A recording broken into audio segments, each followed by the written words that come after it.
has not come here. And her police, she is the home minister of the state also. She has completely failed.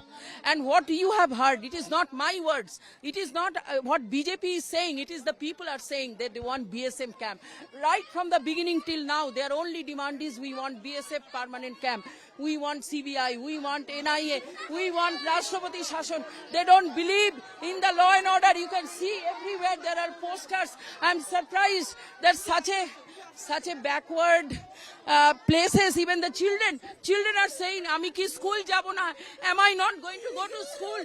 This is the kind of wailing of the women and children that we have found here, which is, I find out of my working here for last 12 years, that there is some terror groups which are sheltered by this Mamata Banerjee's government.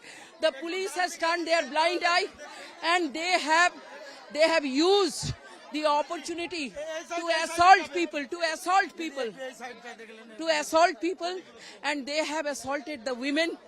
They have told that we are keeping the blade here, say Allahu Akbar, then only you can be saved.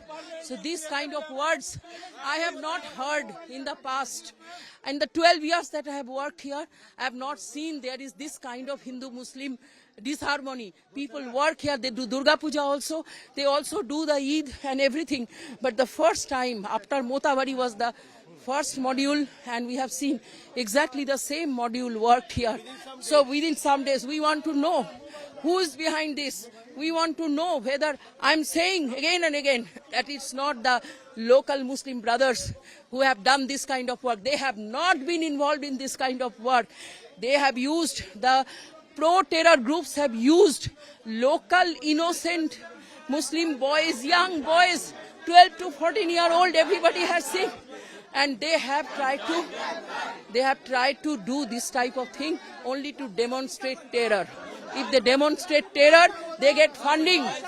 And this is a business. This is a business of terror. This is a business of fear. We are not going to allow this in our country.